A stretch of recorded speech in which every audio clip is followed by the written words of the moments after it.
နားဆင်နေကြတဲ့ချစ်မိတ်ဆွေများအားလုံးပဲမင်္ဂလာပါရှင်ဒီကနေ့မှာဆိုရင်တော့စာရေးဆရာမင်းခန့်ကျော်ကလောင်ရှင်ခဲတံရဲ့အချစ် romance ဝတ္ထုကိုမှဟာတလေးတွေနှောပြီးရေးသားထားတဲ့ရွှေလန်းညောင်အန်ရွာကလေးမှကြိုးဆိုပါသည်ဆိုတဲ့အချစ်ဝတ္ထုရှည်တစ်ပုဒ်ကိုအပိုင်းလေးတွေခွဲပြီးတော့မှဖတ်ပြသွားမှာဖြစ်ပါရဲ့နော်ကဲမျက်လုံးကလေးကိုမိတ်နှစ်ချက်လေးတက်ပြီးခန်းစားနားဆင်လိုက်ကြရအောင်နော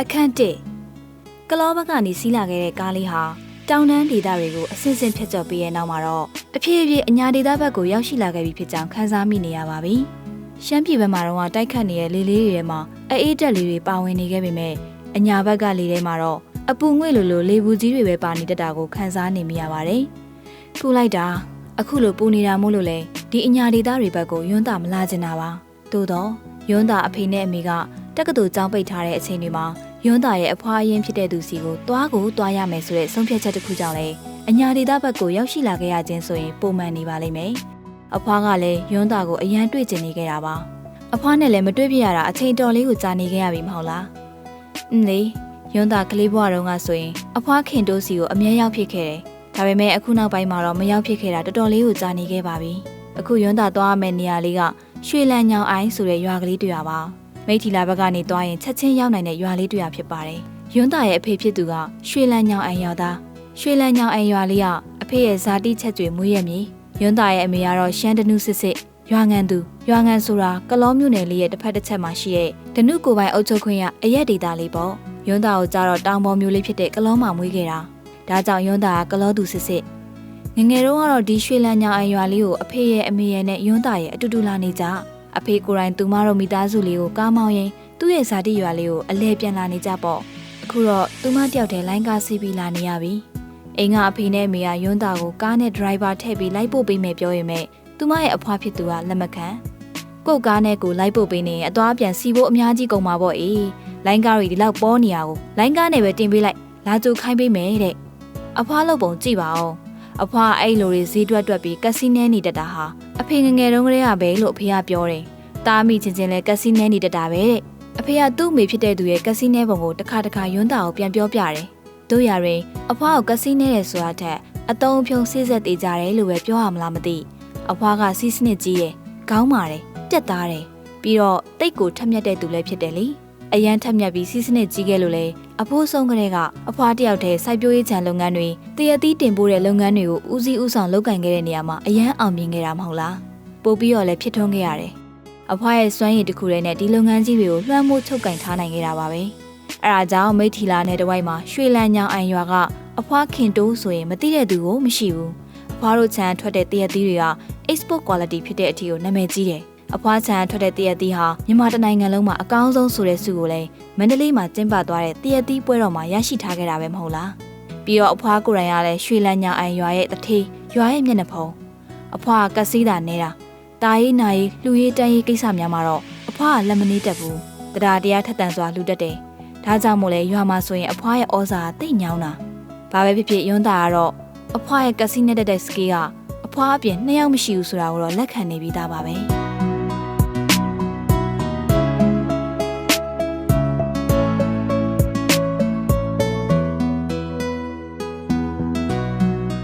အခန်းနဲ့မိထီလာကားဂိတ်ကိုရောက်တော့နန်းယွန်းခင်သာသွားရမယ့်ခရီးအဆုံးကိုရောက်နေခဲ့ပါပြီအထုပ်ဘိုးတွေမနိုင်မနှင်းကိုတယောက်တည်းချရင်တယောက်တည်းစိတ်ပြက်လက်ပြက်ထိုင်နေမိတယ်တကယ်ဆိုသူမကိုကြိုးဖို့အတွက်ရောက်နေတဲ့နေမဟုတ်လားအခုတော့သူမကိုလာကြိုတဲ့သူကိုတယောက်တလေမကိုမတွေ့ရသေးဘူးအဖွားကလှုပ်ပြီးတယောက်တည်းကားဂိတ်မှာစောင့်မနေကြပါဘူးလို့ပြောထားရဲ့နဲ့ယွန်းတာရဲ့အတန်ဝဲလေးနဲ့ထုတ်ညည်းမိတယ်စိတ်ထဲကနေအဖွားကိုစိတ်ဆိုးနေမိရဲ့ကားဂိတ်မှာရောင်လဲလဲဖြစ်နေမှဆိုလို့ကားမရောက်ခင်ကတည်းကကြိုစောင့်နေဖို့ဖုန်းဆက်ထားနေတယ်နဲ့ခုထီကိုရောက်မလာသေးရယွန်းတာလည်းစိတ်ပြက်လက်ပြက်နဲ့ထိုင်နေတော့မှပဲထောင်းကနေအနက်ဆူဆူကြီးကသူမနှာခေါင်းထဲကိုရုတ်တရက်ဝင်လာခဲ့တယ်အနက်ကတော်တော်လေးကိုဆူဆူဝါနန်းနေရမျိုးပါပဲအနက်ဆိုးရွားလုံးလို့နှာခေါင်းကိုပိတ်ထားရတဲ့အထိအနက်ကြီးကစိုးလိုက်တာအနက်လာရနေရကိုကြည့်လိုက်တော့သူမနဲ့မလန်မကန်မှာ3ဘိန်းဆိုင်ကယ်တစ်စီးဝင်ရောက်လာခဲ့တယ်အဲ့ဒီ3ဘိန်းဆိုင်ကယ်နောက်မှာကြက်ချီးနဲ့နွားချီးကြောက်တွေအပုံလိုက်အပြည့်လိုက်တင်ထားတာအဲ့ဒီကနေနန်းနေရပဲနေမှာ အဲ့ဒီသုံးမိန်ကိုမောင်းနေတဲ့သူလှမ်းကြည့်လိုက်တော့ဖလန်တဲ့အညူရောင်အကွက်ကိုဂျင်းပေါင်းမီအနက်နဲ့တွဲဝစ်ထားပြီးစိုက်ခင်းထဲမှာစီးတဲ့လက်ရှိဖနက်ကိုလည်းစီးထားတယ်။ပြီးတော့သူ့မျက်နှာမှာရေဘန်မျက်မှန်ကိုတက်ထားသလိုခေါင်းမှာလည်းနှီးခမောက်ကြီးကိုဆွတ်ထားလိုက်သေးတယ်။မိထီလာတဝိုက်ကသူတွေကဘလူတွေများဝစ်ကြပါလေလို့သူမှတွေးနေတော့မှပဲအဲ့ဒီသူကသုံးမိန်မော်ကဆင်းလာရင်ယွန်းသားစီကိုတက်တက်လေးရောက်ချလာခဲ့တယ်။အနီးကပ်မြင်လိုက်ရတော့မှအဲ့ဒီသူရဲ့အရက်ကြီးကတော်တော်လေးကိုရှည်တယ်။အရက်ရှည်တာတွေမဟုတ်ပဲခန္ဓာကိုယ်ကလည်းဗလာတွေနဲ့တောက်တောက်တင်းတင်းရှိတယ်။လက်ကအင်ကြီးကိုခောက်တင်ထားတော့လက်ဖြံသွေးကြောစစိမ့်လေးတွေကိုလည်းလှမ်းမြင်လိုက်ရတယ်။နီးခမကိုချွတ်လိုက်တဲ့အချိန်မှာနှစ်ဖူးပေါ်ကိုသပင်လေးတွေကဝဲကျလာခဲ့ပြီးမျက်မှန်ကိုလက်တစ်ဖက်နဲ့ချွတ်ရင်သူ့မကိုလှမ်းကြည့်တယ်။သူ့ရဲ့မျက်လုံးမျက်ခုံတွေကအနီးကပ်ကြည့်တော့မှမျက်လုံးမျက်ခုံယောက်ျားလေးတံမဲ့လှနေလိုက်တာများသူ့ရဲ့မျက်ခုံးမွေးတွေကမဲနဲ့တောက်ပနေပြီးနှာရန်ချုံမြနေကယောက်ျားပီတာတော့မေယိုနဲ့မျက်နှာကြရှိနေပါတယ်။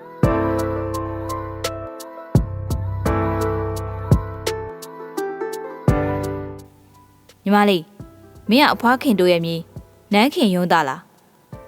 အတန်းအော်ရှာရှာနဲ့တည်ငြိမ်ရင့်ကျက်တဲ့ပုံစံမျိုး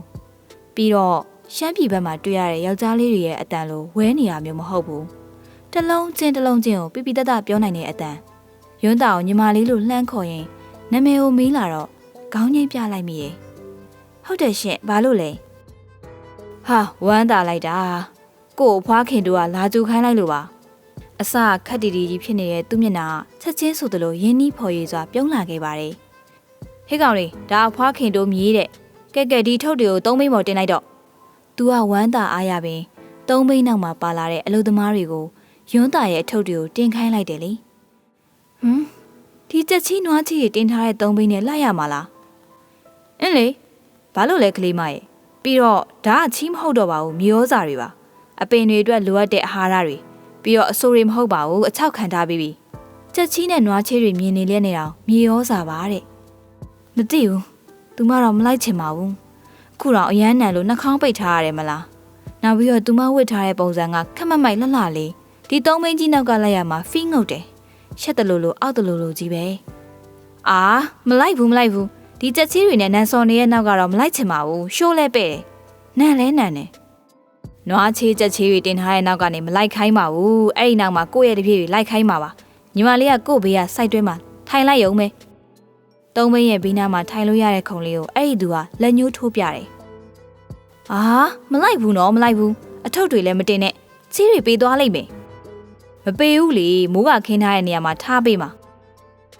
မလိုက်ဘူးအဖွားစီပဲဖုံးဆက်မှာအခုဆက်မှာဒီချီကားနဲ့တော့မလိုက်နိုင်ပါဘူးချီကားမဟုတ်ဘူးလေချီတင်တဲ့သုံးဘိန်းမှားလို့ဓာတ်မြေဩဇာတင်တဲ့သုံးဘိန်းဟာမလိမ့်နဲ့ဒါကချီကားပဲယွန်းသားလည်းစိတ်တူတူနဲ့အဖွားစီကိုဖုန်းလန်းခေါ်မိရဲ့ဖုန်းခေါ်နေနဲ့ခဏလောက်ကြာမှဖုန်းဝင်သွားခဲ့တာအဖွားအေးငါမြေးပြော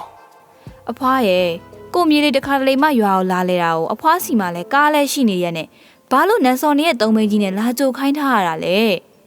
စီဘိုးကုံမဆိုးလို့ငါမြေးရှင်သူမမျက်လုံးပြူရင်စွန့်ရသွားတယ်အဖွားကက်စီနဲ့နေချက်ကတော့ကိုမြေးတောင်မချန့်ဘူးအခုလဲမောင်ခန့်အောင်တို့ဖွဲ့ကအဲ့ဒီဘက်ကိုလမ်းကြုံနေတာပဲငါမြေးရဲ့အဲ့ဒီသုံးဘိန်းနဲ့ပဲလိုက်ခဲ့နော်ဟာအဖွားကားနဲ့ပဲလာခေါ်ယွန်းတာပြန်ပြောနေတော့မှရှိသေးတယ်အဖွားကဖုန်းချသွားပြီစိတ်လည်းအတော်ညစ်သွားတာပါပဲချက်ချင်းကလောကိုပြန်ကျင်တဲ့စိတ်ပါပေါက်လာခဲ့တယ်လာကြိုတဲ့ဟိုလူကြီးကိုလှမ်းကြည့်လိုက်တော့သူကယွန်းတာကိုရက်ဆောင်နေရဲ့လေ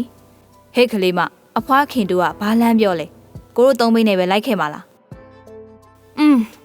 နှခမ်းကိုစူးစောင်းအောင်ကပြောလိုက်ရတယ်ပါဇက်မလည်းအဖွားကိုမကျင်းတဲ့လို့ပွားစီလေးတွေပြောနေမိတယ်အဲ့ဒါကိုအဲ့လူကြီးကမြင်တော့သူမကိုကြည့်ရင်ပြုံးနေတော့တာပဲကဲကလေးမဒီဘေးကိုလာထိုင်လက်သုံးမိတ်ဆိုင်ကဘေးဆိုင်တွေမှာပါတဲ့ထိုင်ကုန်လေးမှထိုင်ဖို့သူမကိုလှမ်းပြောတယ်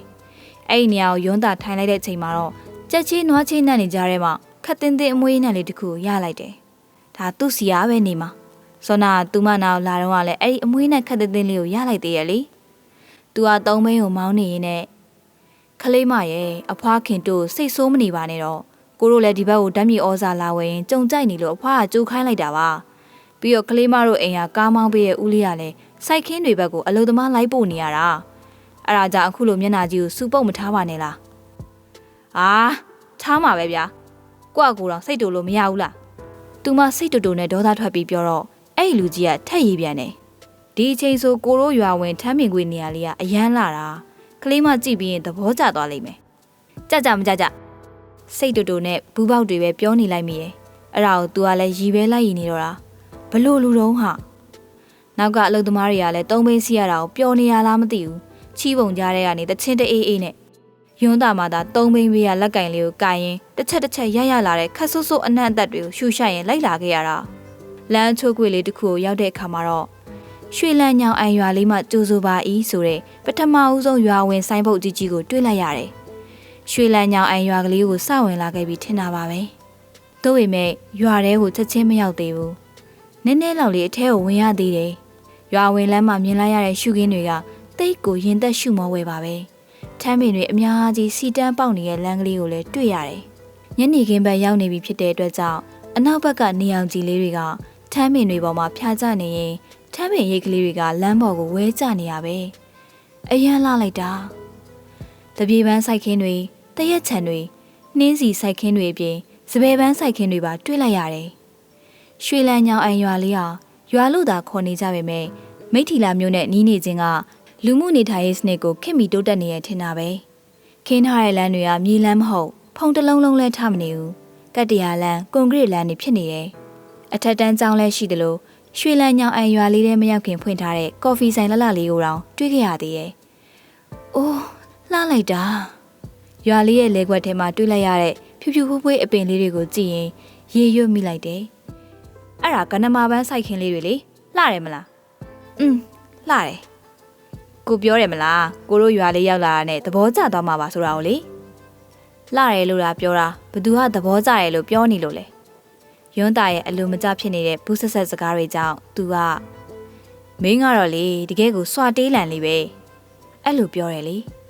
ရွာထဲကိုဝင်ပြီးချင်းမှာပဲအဖွားတို့ရဲ့ခြံကြီးကိုမြင်လိုက်ရတယ်ခေမန်ရိတ်ငိမ့်ဆိုတဲ့ခြံကြီးကိုငငယ်ကလေးကမှတ်မိတာပေါ့အဲ့ထဲမှာတရက်ပင်တွေရောမလကာပင်တွေရောကန်းငေါ်ပန်းပင်တွေနဲ့တခြားအရေးရတဲ့တစ်ပင်တွေအများကြီးရှိနေကြတာယွန်းတာလေးရောက်လာပြီအမေရေအဲ့ဒီအတန်ကိုသူမငငယ်လေးကလေးကရင်းနှီးနေပြီးသားအဲ့ဒီအတန်ကအန်နီတူရဲ့အတန်အန်နီတူဆိုတာကအဖွားစီမှာဟိုးနှစ်ပေါင်းများစွာကလေးကထမင်းချက်ဟင်းချက်တာတွေအပြင်အိမ်ကြီးတစ်ခုလုံးထိမ့်သိမ်းဆောက်ရှောက်လာတဲ့အန်နီကြီးအဖွားရဲ့ယုံကြည်အားကိုးရတဲ့သူလို့လည်းပြောလို့ရတယ်လေအဲ့ဒီအတန်ကိုကြားတော့ခြံထဲကအလုပ်သမားတွေကလည်းအကုန်လုံးထွက်လာပြီးယွန်းတာတို့ကိုလာကြည့်ကြရောဟဲလှလိုက်တာချစ်စရာလေးနော်အမေကရှမ်းတနုတယ်လေရှမ်းသွေးပါတော့ဖြူဖြူဥဥလေးပေါ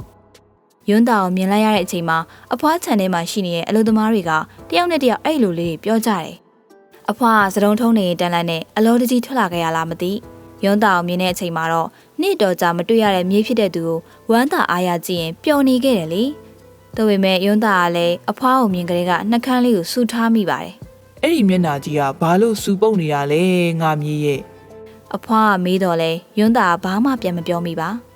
အဖွားကသူမနာဖြတ်နေရင်သုံးဘိန်းဆိုင်ကယ်ပေါ်ကဟိုလူကြီးစီကိုရောက်သွားတယ်။မောင်ခန့်အောင်တို့လည်းကျေးဇူးတင်ပါတယ်ကွယ်။အားလဲနာမိရဲ့အဖွားမျိုးကိုတွားကြုံလာပေးရတာလေ။အဖွားတူကလည်းအားနာစရာမှမဟုတ်တဲ့ဟာကိုဒကူးတကကြီးမဟုတ်ပါဘူး။ကျွန်တော်တို့လည်းလမ်းတင်ပါတယ်အဖွားရဲ့။ကျွန်တော်ကဒါအားနာနေရချက်ချီနွားချီတက်လာတဲ့သုံးဘိန်းနဲ့ခေါ်လာရလို့လေ။ရတယ်အဖွားမျိုးကအဲ့လောက်တော့အေးစေး။ဘာမှမအေးစေးဘူး။အနံ့တော်တော်လေးကိုနန်းတာ။ယွန်းတာဘာသာစိတ်ထဲကနေပြောနေမိတာလေအဲ့ဒါဆိုအဖွားကျွန်တော်တို့ကိုခွင့်ပြုပါအောင်ဟုတ်ပါပြီကွယ်ဟုတ်ပါပြီအန်နီတူကသူမရဲ့လက်ကလေးကိုဆွဲခေါ်ရင်အိမ်ထဲကိုဝင်လာခဲ့တယ်သမီးလေးရေသမီးလေးအဖွားသမီးလာနေရအောင်လို့တဲ့အခန်းလလလေးလှုပ်ထားပေးသေးတယ်အဖွားရဲ့အိမ်ကြီးကငငယ်ရလို့ပြင်အောင်အိမ်ကြီးမဟုတ်တော့ဘူးအသစ်ပြန်ဆောက်ထားတဲ့အာစီအိမ်ကြီးဖြစ်နေခဲ့ပါပြီအန်နီတူခုနကယွန်းတာကိုလာကြိုတဲ့သူတွေကအဖွားခြံထဲကအလုပ်သမားတွေလားသူမလည်းသိကျင်တာနဲ့အန်နီတူကိုမေးမိရဲ့မဟုတ်ပါဘူးသမီးလေးရဲ့စောနာကောင်လေးနာမည်ကခန့်နောင်တဲ့သမီးအဖွားတို့လိုပဲခြံဆိုင်တယ်ချက်ပိုင်ရှင်တတိပေါ့တရက်ခြံတွေရောပန်းဆိုင်တာတွေပါလုပ်တာသမီးအဖွားနဲ့လည်းအကျိုးတူပူပေါင်းပြီးလုပ်နေတဲ့လုပ်ငန်းတွေရှိရဲ့လေဟုတ်လားဟုတ်ပါပြီးတော့အန်နီတူတို့နဲ့ဘေးချင်းကက်ရက်ဝိုင်းကသူတို့အိမ်လေအန်နီတူပြောပြမှာပဲကိုခန့်နောင်ဆိုတဲ့သူရဲ့အကြောင်းကိုတဖြည်းဖြည်းချင်းသိလာခဲ့ရတယ်အဲ့ဒီကိုခန့်နောင်ကသဘောသိပ်ကောင်းတဲ့အကြောင်းလူကြီးသူမကိုယိုသေးလေးစားတဲ့အကြောင်းအလုပ်ကိုလည်းကြွကြွဆဆလုပ်ပြီးအလုပ်သမားတွေအပေါ်လည်းငှက်ညာတတ်တဲ့အကြောင်း ရွာရဲ့ကာလာသားကောင်းဆောင်ဖြစ်ပြီးရက်ရွာအကျိုးဆိုရင်လည်းရှေ့ဆုံးကနေဆွတ်ဆွမ်းတမန်လှုပ်ဆောင်ပေးတဲ့အကြောင်းတွေပေါ့တော်တော်လေးကိုစုံနေရပါပဲရုံးသားလည်းခရီးပန်းနေပြီမို့ရေမိုးချိုးကနားကျင်လာတယ်